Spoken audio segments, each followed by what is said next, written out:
Warning: this video contains discussion of domestic violence, sexual violence, suicide, and murder. Viewer discretion is advised. Hey, what's up everybody? It's Amaya. So today we are going to be talking about something that I find hugely important. Something that I think is being downplayed, very much so, in the media, in government, and just socially. And it's something that I think needs to be brought to the attention of more people. I was supposed to upload a BoxyCharm unboxing video today, and I just felt that this took precedent over that. So I'm so sorry for any of you who are missing any makeup content. I promise I will be back with that soon. It's just that this specific thing is definitely more important. Today we're going to be talking about domestic violence and some of the comments that Governor Andrew Cuomo of New York has made surrounding domestic violence and COVID-19 that I just find incredibly insensitive, incredibly harmful, and ignorant and elitist. And I think that it needs to be talked about a little bit more because unfortunately I have seen hardly any media reporting on this, and this just happened yesterday. Today is April 23rd. This happened on April 22nd. So what exactly am I talking about? I'm gonna play the clip for you guys here. These are comments that Governor Andrew Cuomo made on April 22nd to a reporter during a question and answer session during one of his conference briefings. And this response, I think, was wholly inappropriate and not a professional response at all. Here's the clip. The illness is death.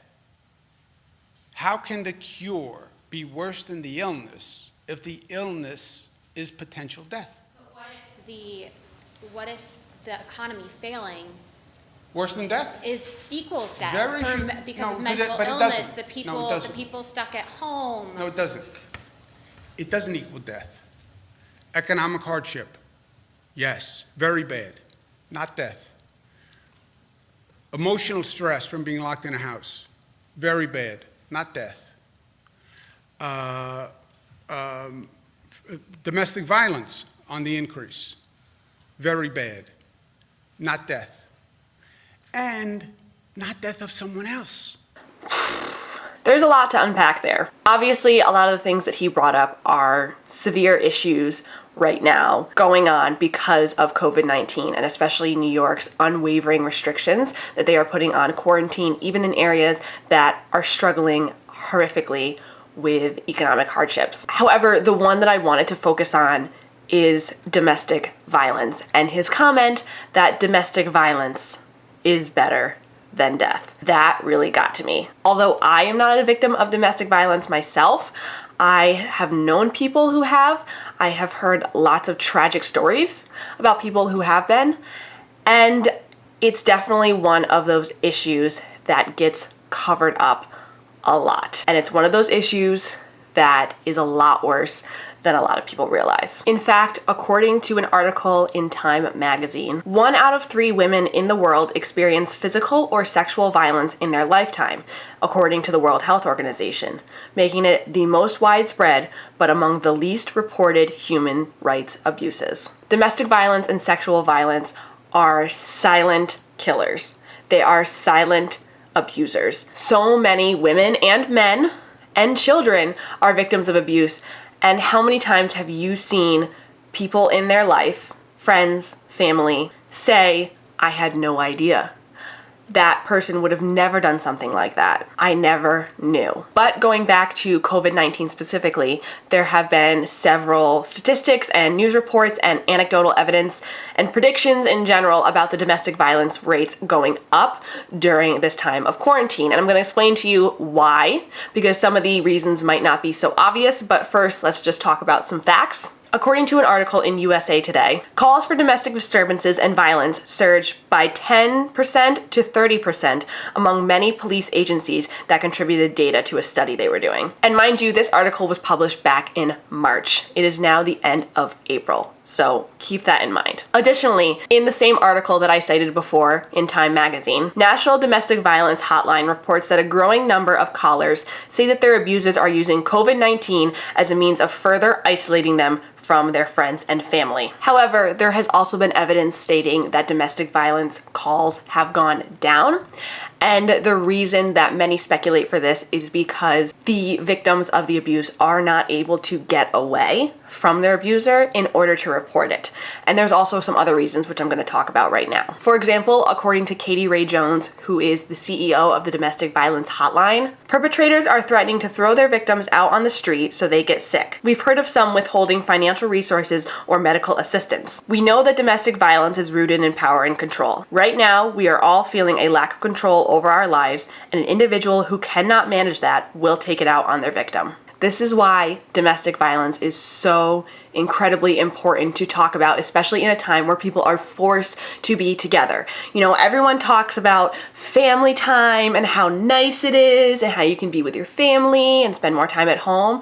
For some people, home is the most dangerous place that they can be. And I think it's important to acknowledge that. The article in Time, which is a really great article, I suggest you guys go out and read it. I'll link it down below, also says that people who were already in an abusive situation will likely find themselves facing more extreme violence and can no longer escape by going to work or seeing friends. This is a huge issue. People who suffer from domestic violence often have ways of escaping. They have places to go to escape from it.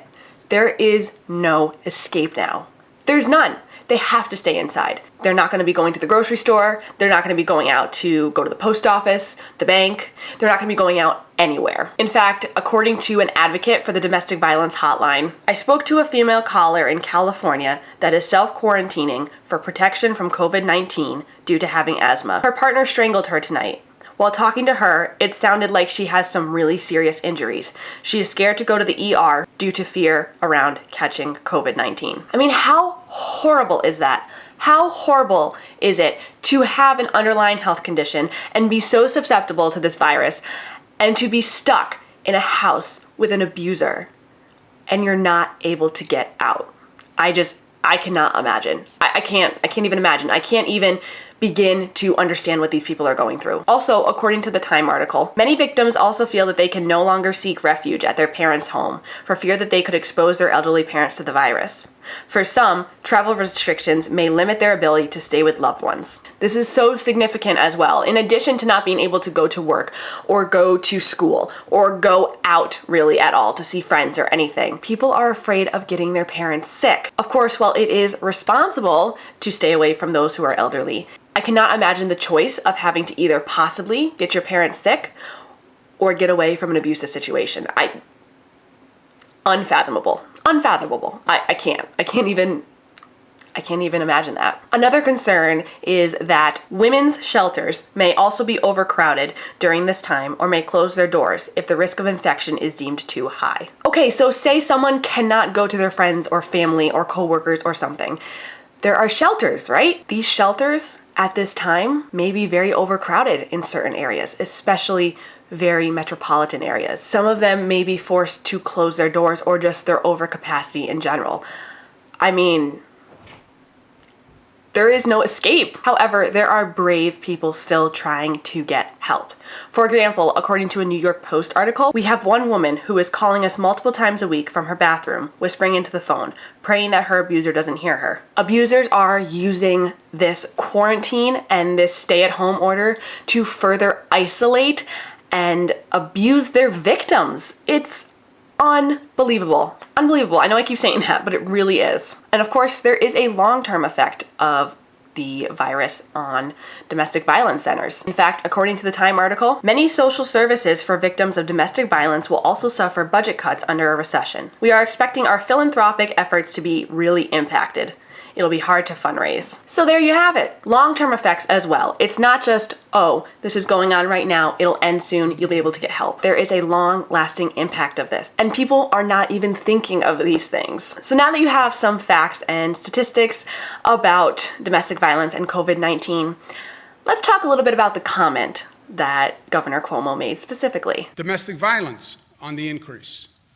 Very bad. not death. Not everybody thinks that way. In fact, a lot of people don't think that way. A clear correlation is drawn between incidents of domestic violence and suicide attempts. However, the vast majority of domestic violence programs and suicide prevention efforts do not connect the two, leaving those who fall into these categories with little understanding of their connection. When each field isn't educated about the other, the results can be deadly. For some people, for a lot of people, suicide is better than living. For many people, suicide is better than domestic violence. But in case you're not convinced, let's discuss some more. Those who grow up with domestic violence are 6 times more likely to commit suicide and 50% more likely to abuse drugs and alcohol. Since youth are the population most at risk for suicide, it's important that prevention efforts acknowledge and focus on the role domestic violence may play in suicide. Additionally, multiple studies have found that domestic violence survivors have higher than average rates of suicidal thoughts, with as many as 23% of survivors having attempted suicide compared to 3% among populations with no prior domestic violence exposure.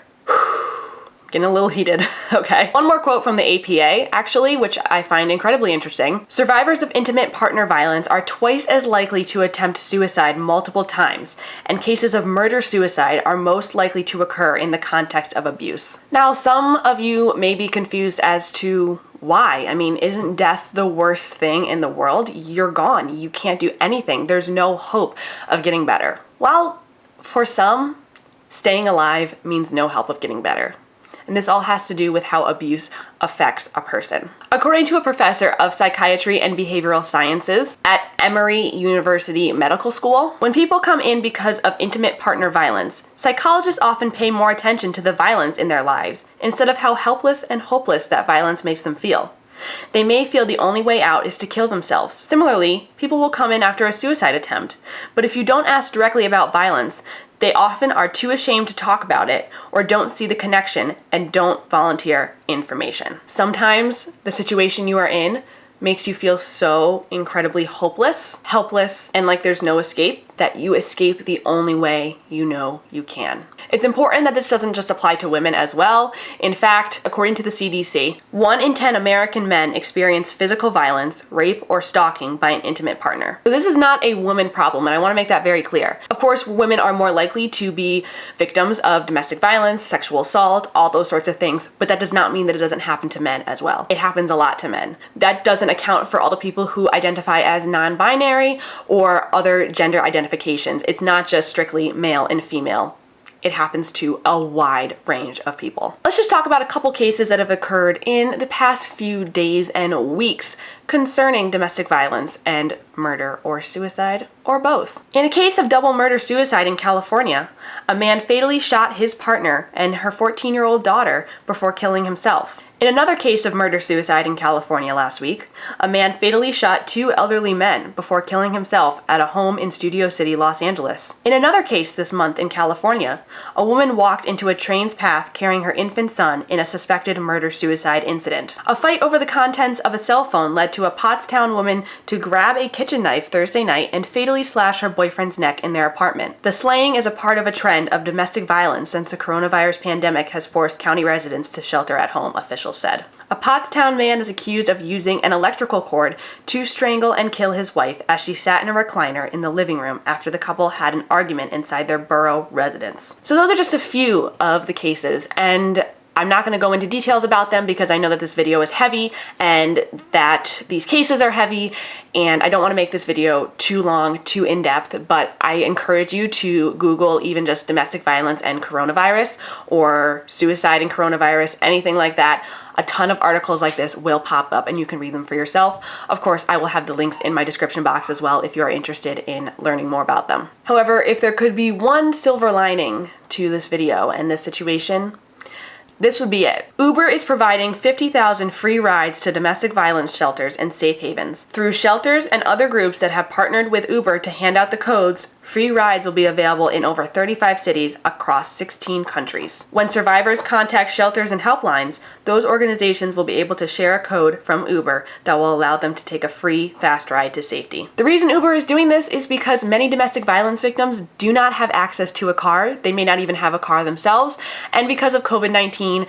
public transportation is drastically decreased. In addition to the free rides, Uber has also promised 45,000 meals to help survivors in need. And I have to commend Uber for doing this. I think it's a great effort that they're making. Hopefully other rideshare services will join in and do some kind of help. And while this is wonderful, this is really one of the only things that I have seen out there to help domestic violence victims. And if you guys know of more, please put them in the comments down below so that anyone who is suffering from any sort of violence sees that and can get help.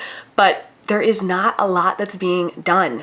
So many people are so focused on this silent killer of a virus that they often forget that there are other silent killers out there. So that's where I'm going to end this video. I'm going to have links to the domestic violence hotline down below, as well as the suicide hotline. I think they're very important to know, not only for you or your family or your friends, but anybody that you know who might be a victim of domestic abuse, sexual assault, anything in this time right now. Because right now, we need to come together and help those who can't help themselves even more.